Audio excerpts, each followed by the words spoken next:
Hello everyone, you're welcome to another episode of the Creative Series. I remain your host, Debbie Deborah, and here with me today is an academic guru, the founder of Gido Academy, someone who has inspired others and has also pushed in the educational sector. I am here with Mr. Ovie Gideon. You're welcome, sir. Yeah, thank you very much. To have you. Please just, tell us a few things about yourself. I've introduced you, but just a few things about yourself. Not too much actually. My name is Ovie Gideon, popularly known as Gido Academy. So for now, let's start with that. Tell us about Gido Academy.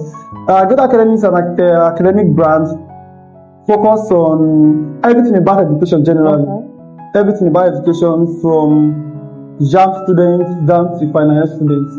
How to write their projects, what to make about academic generally, how to graduate with a very good results. So that's just what Gido Academy is all about, an excellent brand. And it's located at what we want to know. For now, we don't have any specific location, so this is a global world, so we are in a global village. So if people, listen to your podcast and want to contact you and just, be part of the academy, you can get Gido Academy everywhere, anywhere in the world. As long as you are with your phone, just anywhere, just search for Gido Academy. You can get access. Yeah. Just search for it. Alright, sir. Yeah. Alright. We're talking about meritocracy myths. Okay. Are grades really equal to opportunity? So what do you think about it? Do you think grades are the right prerequisites and measurements for excellence and potentials? I would say yes, and I would say no. So I can't really say maybe the answer is yes or the answer is no. Because I feel like there are some things you need grades for, and there are some things your grade will not really speak for you. So, like something happened that was, I don't know if it was late last year or early this year, where the Minister of Science and Technology, something like that, resigned because of grades. So, something like forging of results and all of that. So, what took him there was connection, but what that kept him in that office was supposed to be his grade or whatever. But it wasn't like that, so he had to stop, resign from that position. So I feel like most of the time, the grade actually matters. Matters. So it will be very bad when you will need the grade but you don't have them, than when you will have them but you don't need them, that you need them when you don't have them. Yeah. So grade actually matters in every sector of the world. So that's what I would say. Alright. There's this popular, I won't call it a myth, right? But it came out a certain time and young people were always saying it's school and scam. Do you think school is scam? Because they're coming from a standpoint that so many people that do well in school, first position, they come out with a first class, and so they still struggle in life.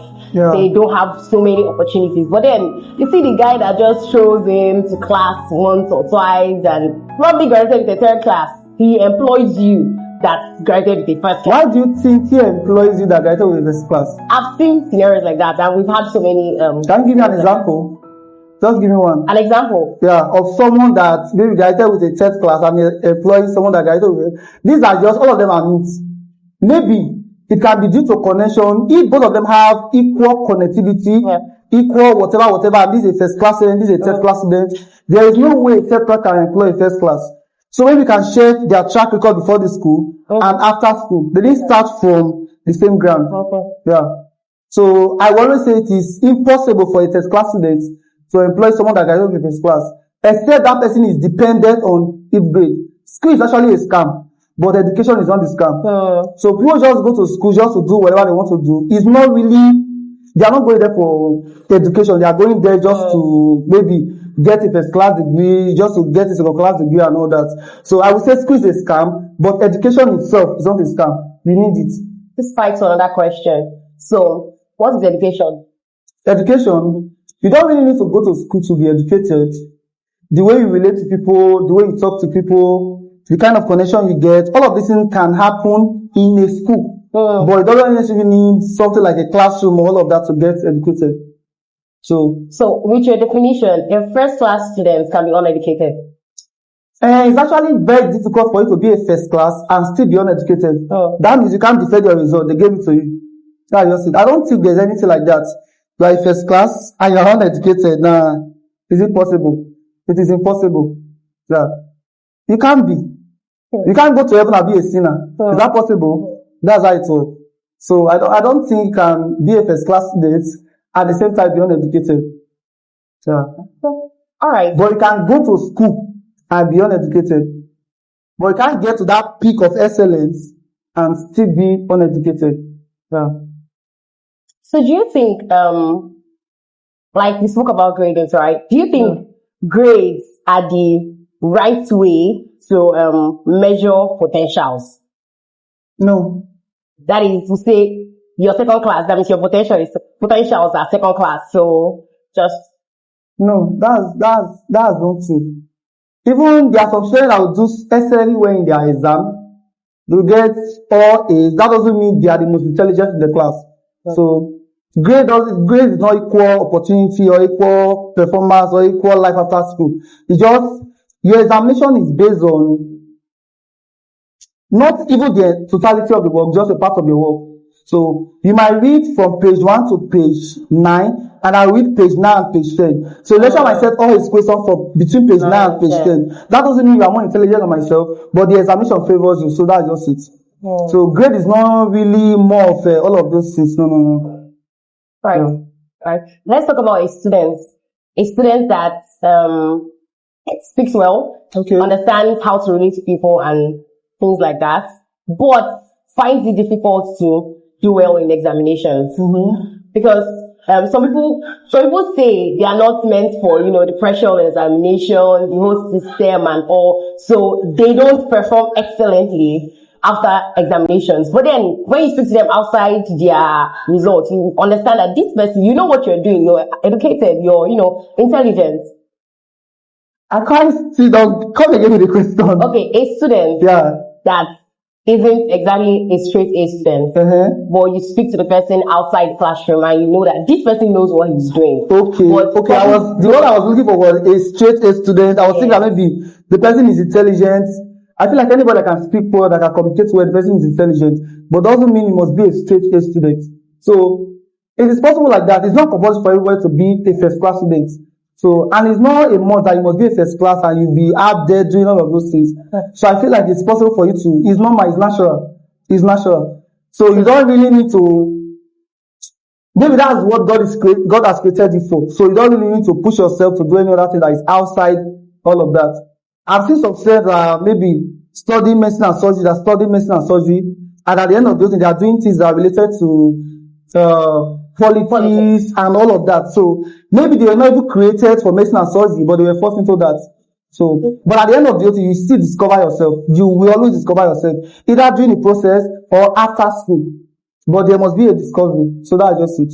So maybe speaking well during the whole process, at the end of the day, you might be a newcaster. Something will just happen that will take you to that right direction. Yeah. But it's best you discover yourself before or during school, not after. Yeah. Right. So there are no systems, strategies that you could, just put in place to make sure that in as much as I'm doing well outside school, I really want to just do well. Why do you want to do well? Because, we're in a conventional society and African parents, the family have I don't really think so. Have you performed excellently well in maybe a program or something like that? And the next question is, hope you graduated with first class. Have you had something like that before? Yeah. They will always appreciate you for what you have done, not because of your grade. Grade will open the way, might open the way, but what will keep you there is not really your grade, it's what you can offer. So grade doesn't really matter outside school.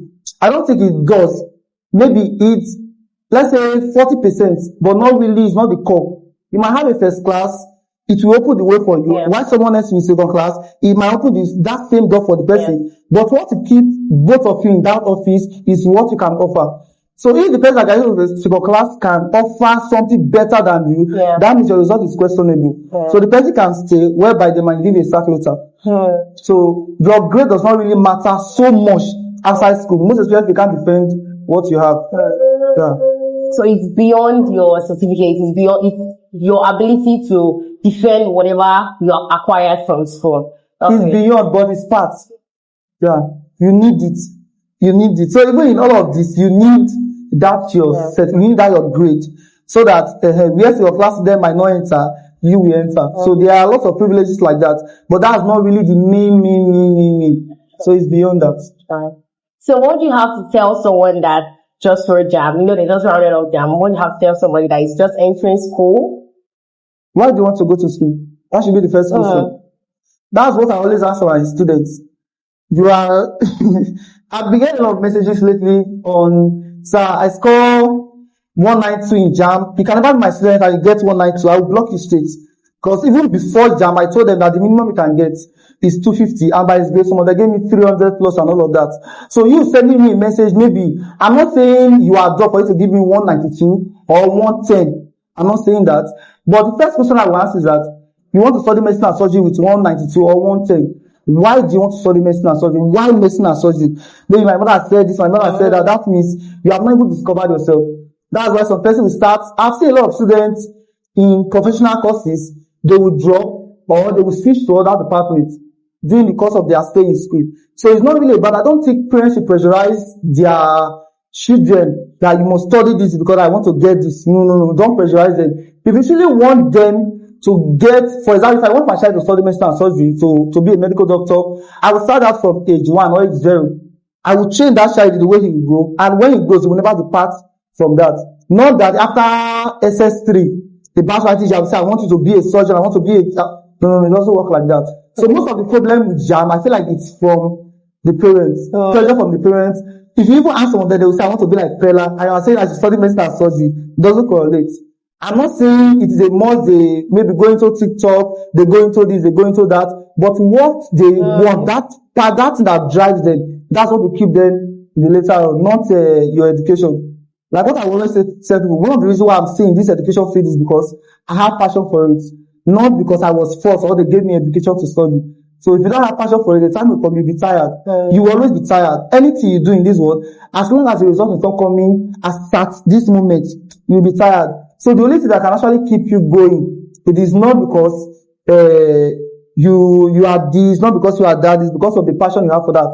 So what will drive you is the passion, not really all of those things. So I feel like the major problem here is the parent. I can't really advise the students. I only talk to the parents. What do you want? If you want them to study medicine and surgery, start it from age 0.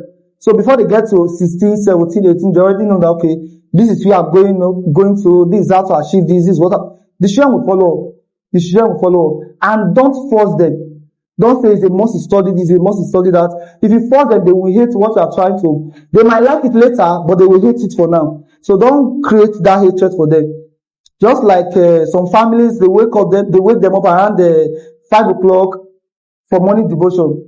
And sometimes the children might not even understand the reason why we are waking them up. So I feel like it should be communicated to them that we are doing this because of this. We are doing that so that they will love God. Don't force them to love God because they will depart later. So train them to love God. Don't force. So that's right. So if you force them to medicine and surgery, they won't do well. Yes. They will drop out later. Yes. Yeah. Yes. So that's it. So I have lots of pressure from what you just said, right? Because looking at our society, I believe every parent wants the best for their child. So then in their, I don't want to use the word ignorance, but to their best knowledge, they know that some courses actually have more opportunities, like probably engineering. Why do you think so? India, like knowledge, yes, okay, India knowledge, because we can that should be a myth that she corrects. So I feel like all of them are equal. If you know what you are doing, all of them are equal. So there's no, I feel like medicine and surgery is not better than someone that is studying any other course in the world. All of them are equal. It depends on who is studying. Yeah. I don't think if there is a doctor in this world that earn more than money than Elon Musk, I don't think there is a doctor. Yes. They're not good at doctor well. So it's not possible. And maybe I don't even know what he studied, but I feel like he's doing well in whatever he has. So you don't need to be a doctor to be, and one thing that will drive you, maybe money, fashion and all that. So nothing is better than So I feel like that should be something you should correct. Yeah. It's something we know. It's something we understand. It's something we understand, like from our generation, we understand this. But most times it's hard to communicate to the, to millennials, to the older generation that this is. But things are evolving. I feel like things are evolving. I feel like it's not even like the way you are saying it now. That should be like maybe 5 years ago. Nobody knows. From far, even till now, I feel like most parents, maybe around 25 down to maybe 40 years, I feel like most of them just want, I want my child to be a tech bro, a tech CC. Nobody's even into this old doctor stuff again. So there are other things that can actually bring money than, because some doctors are still on strike. So a lot of stuff are going on like that. And they are seeing them online. I feel like I feel like life has evolved. So all this professional, I want to do this, I want to be that, is not that in existence now. All right. So indicator of professions that are high earning in the world, medicine is not even in the top 5. That's just by the way. Okay. But this is something that happened like last week, right? I know someone that is currently studying medicine and surgery. She wrote her MD, she failed all 3. She doesn't want to be a medical student. She doesn't want to study medicine. She wants to go to dancing school. But her parents are adamant. You want to dance, how will you put money on your table and things like that? I've heard lots of parents. This is just like, this year, I've spoken to lots of people, I've heard lots of parents say, I can't waste school fees for you to study political science. I can't waste school fees for you to study mass communication. And I've heard with my ears people say that. And when you try to educate them or try to tell them that, okay, this is what I love doing.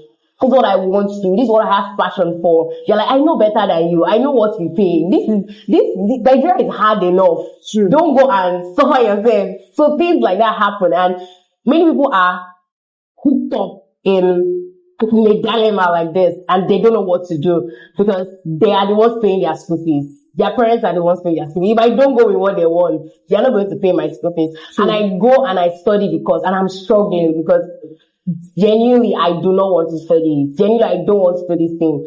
So what's your advice to a student like that? What's your advice to somebody that has found yourself in that situation? Most people conquer and they just, get the certificates and dump it. But most do not. They are struggling. They fail, they go again, they fail, they go again. And it's depressing. It's just a lot on them. In your course of tutoring students and handling lots of academic issues, are there some cases you just want to highlight to us and, give us a lesson from it? Okay. Something happened, that was last year. One of my students, she's very intelligent. I taught her during JAM, so she's already in school. And there's this thing I will always say, maybe to the student union government or to the school administration entirely. You should try to release results immediately school resumes. If possible, during the holiday or immediately. I feel like immediately after all exam is better. So that when they get home and do all the crying, do all the preparation, they resume afresh to face the semester. Not 2 weeks to exam or 3 weeks to exam. It might lead to depression. Because when you see a result that maybe not too good, you might feel like, let me not just go through it again. So I was in class one day teaching, then the girl said, she cried outside. So after the class, I walked up to her, said, how are you doing? Said, I'm fine, sir. I said, you are not fine. I said, you are crying. What's happening? Said, I've seen my results. I said, okay. I said, let me ask for the chemistry part first. I said, what do you have in chemistry? He said it was 71 or something like that, and 8. I was like, okay. So what is your GPA? That was for first semester. He said it was 4.8, something like that. I was like, 4.8? He said, yes. So why are you crying? That was the question I asked. He said, because her friends, she believed that she is the most intelligent in that department, but she has some friends that don't answer her question and all of that. About 2 of them got 5.0. 2 of her friends got 5.0. And she, the main lead, got 5.8. So she was crying bitterly, said, I'm going home. I don't want to school again. She had called her dad. I was like, okay. Do you think going home will solve the problem? He said, it's not even about the whole goal, that she's tired of the whole system, that few weeks to exam, she can't really prepare so well for the exam. Because she prepared very well for the first semester, she got 4.8, and now she don't have enough time to prepare. So I have to encourage her. I said, okay, where do you have problem? He said, my major problem is in chemistry. I was like, okay, read this part. If you have any problem, always call. That was how we were able to maneuver the whole semester. And when the result came out, she also ended up with a CGPA of 4.8 or 4.7, something like that. So at the end of the whole thing, she was able to, for her CGPA for 100 level, she got 4.8, 4.7 to 4.8 between, something like that. So it was possible because there was an encouragement. assuming nothing like that was there, maybe that would have been the end of our journey. So a lot of stuff do happen like that.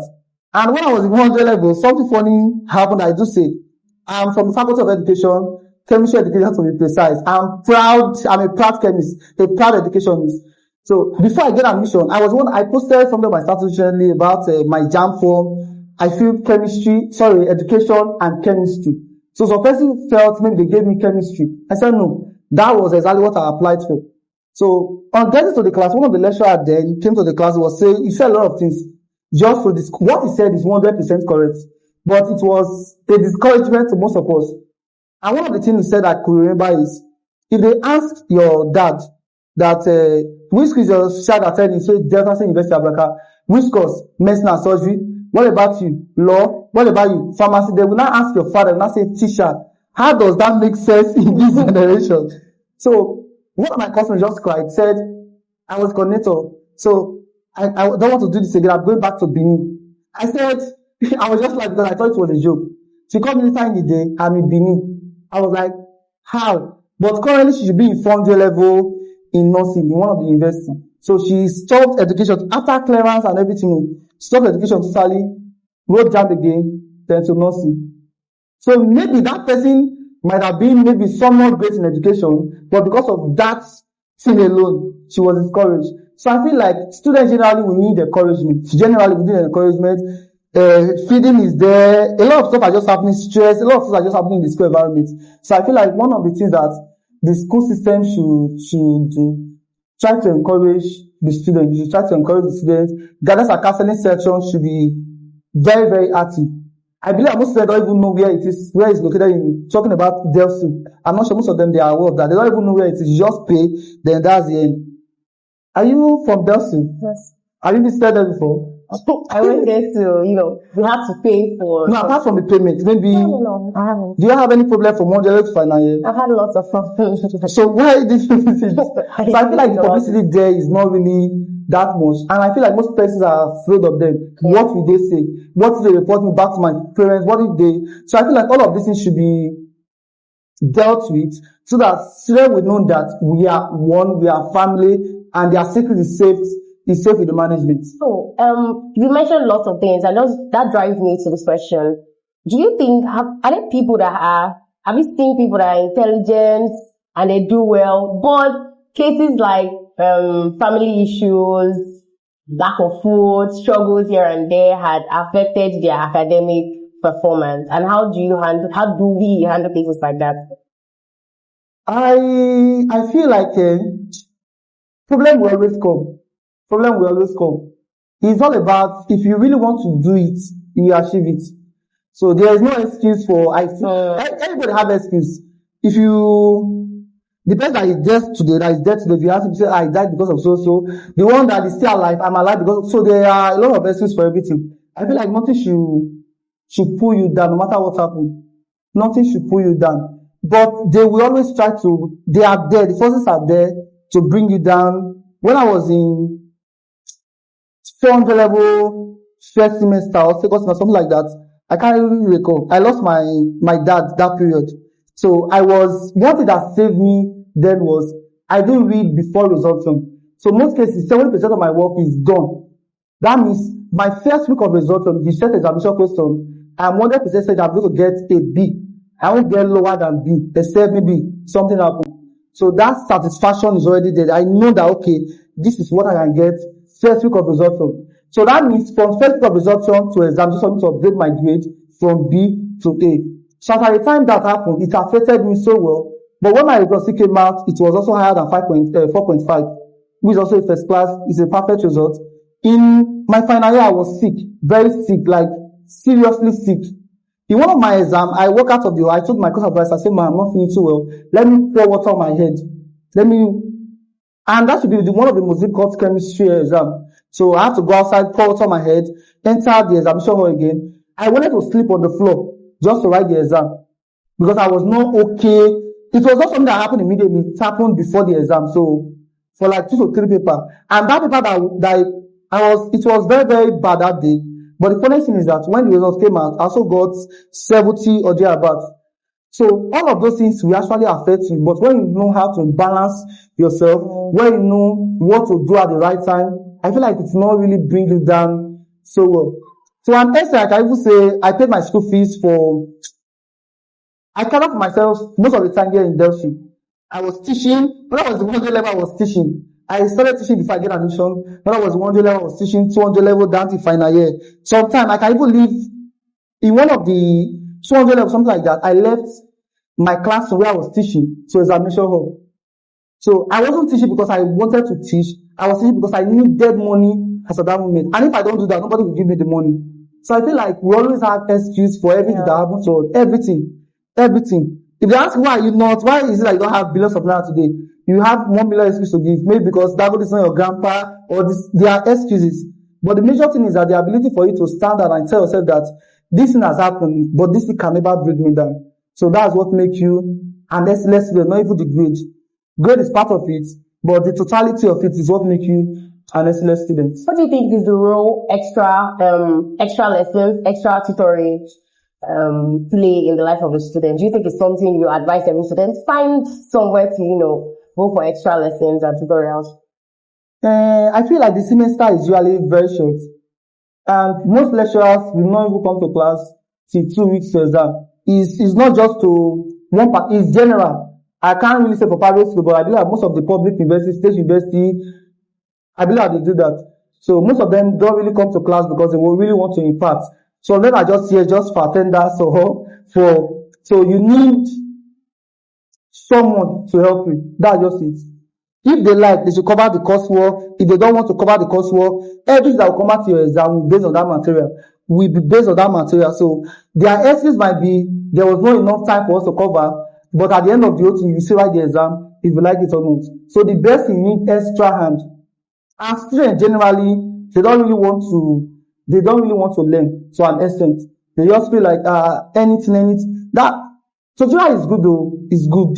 But if you can read without going and you can perform better, it's fine. But with an added advantage, you do better.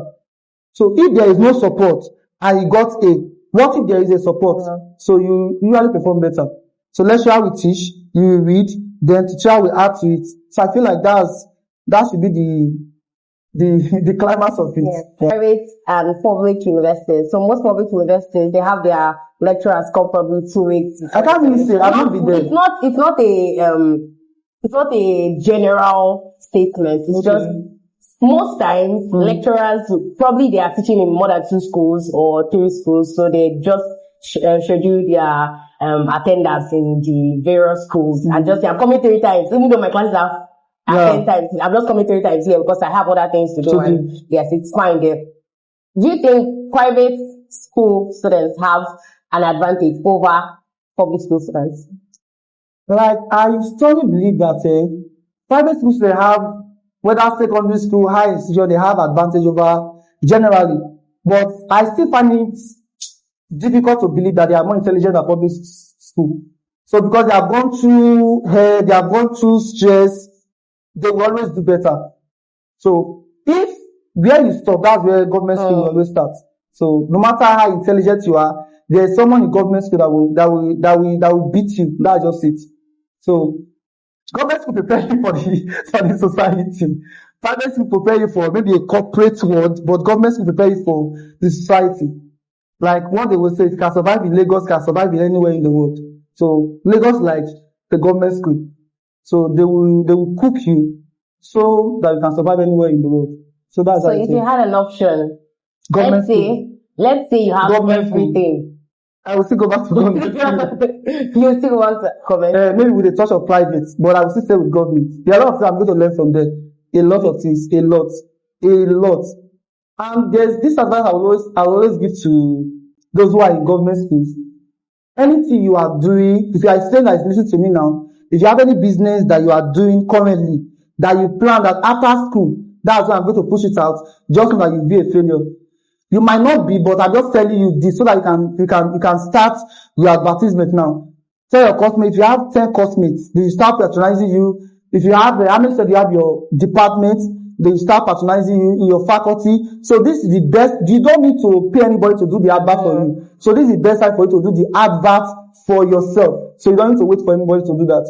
So I feel like government schools will actually help you in a lot of ways.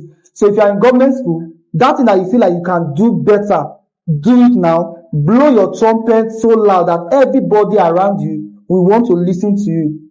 So if you can do that, I believe that you will always be successful. So private school doesn't have that. Government school does. What's your advice to somebody that's been graduating, a final student that just wants to, where do I start from? What do I do now? If I had the opportunity to go back to my parents, I will gladly go. Yeah, I will gladly go. So I feel like one of the reasons why most of us don't really want to go back home after school is because we feel like we are not loved at home, or the love we have at home might depreciate. So I feel like that's the only reason. Let's assume Dangote's son after school, you say you want to start life somewhere, you come back home. Because you feel like everything you are looking for is at home. Yeah. So when all you seek is not at home, that's when you feel like, okay, I don't need to go back home, let me start here. So that's just it. But if all you are looking for is at home, please kindly go back home. But if you feel like it's not at home, then before you get to even final year, don't even start that plan in 400 level. Start it in 100 level. Because you know that from 100 level to final year, that's when maybe help will come. So when you get to 400 level, you already know what you want to do. Like I started teaching even before I get admission, like on my YouTube channel. So I started teaching before I get admission. But those videos were low quality. Sometimes you tell me that, sir, I don't have good phone, that's why I'm not be able to create videos. I said it's a lie. That's another excuse. I will show them. I didn't delete those videos. I wanted to delete them one time, but I said no. I will show this to someone a day. So I would take them to that video. I can't even see myself. I was using a blackboard. Camera was blurry. I can't even see what I was writing. But all I wanted to do then, I wanted to be out there. So I started that from